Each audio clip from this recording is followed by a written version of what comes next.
క్రీస్తునందు దేవుడు మిమ్మును క్షమించిన ప్రకారము మీరును ఒకరినొకరు ఏం చేయమంటున్నాడు? క్రైస్తవ కుటుంబంలో ముఖ్యమైనటువంటిది ఏంటంటే క్షమాపణ అనేటువంటిది నేర్చుకోగలగాలి. క్షమాపణ.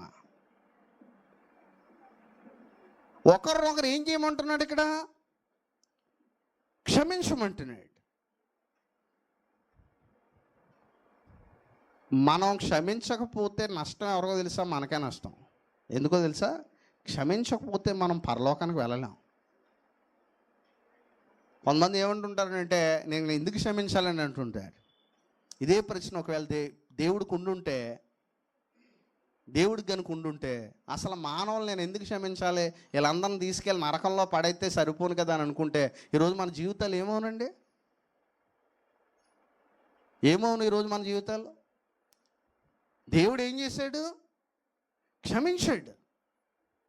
అందుకే అన్నాడు, క్రీస్తునందు దేవుడు మిమ్మును ఏమంటున్నాడండి? క్షమించిన ప్రకారం. ఇక్కడ ఏమన్నాడనంటే యేసుక్రీస్తు ఎలాగైతే క్షమించాడో అలాగే ఏం చేయాలి? కుటుంబాల్లో క్షమాపణ అనేటువంటిది ఉండగలగాలి. యేసుక్రీస్తు ఎలా ఇక్కడ అంటున్నాడు క్షమాపణ అంటే నీకు ఒకటి ఉంటుంది ప్రిన్సిపల్. ఆ క్షమించడం అని అంటే చాలాసార్లు ఏంటంటే ఎస్ నేను క్షమించాను కాబట్టే ఈరోజు వరకు నువ్వు బతికున్నావు. ఇది కాదు క్షమాపణ అంటే.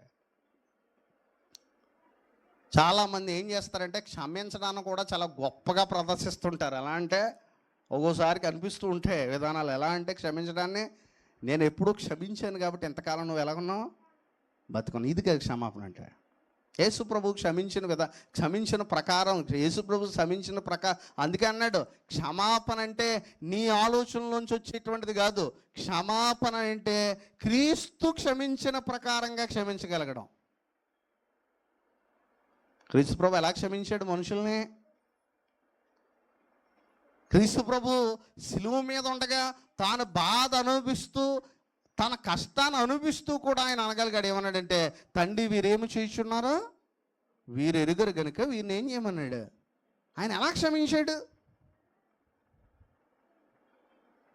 ఈరోజు మనందరం ఎక్కడ ఫెయిల్ అవుతూ ఉంటామంటే చాలా విషయాల్లో ఎదుటి వారిని క్షమించడంలో ఫెయిల్ అవుతూ ఉంటాం. ఈరోజు ఒకే సంఘంలో ఒకరికొకరు మాట్లాడుకోవడం, విభేదాలు ఎందుకు వస్తాయంటే క్షమాపణ అనేమీ లేకే. ప్రభురాత్రి భోజనం ఎలా తీసుకుంటున్నారు? ప్రభురాత్రి భోజనం తీసుకున్నాడు మనస్సాక్షి గద్దెచ్చట్లేదా? ప్రభురాత్రి భోజనం తీసుకుంటున్నప్పుడు ఏ మనస్సాక్షి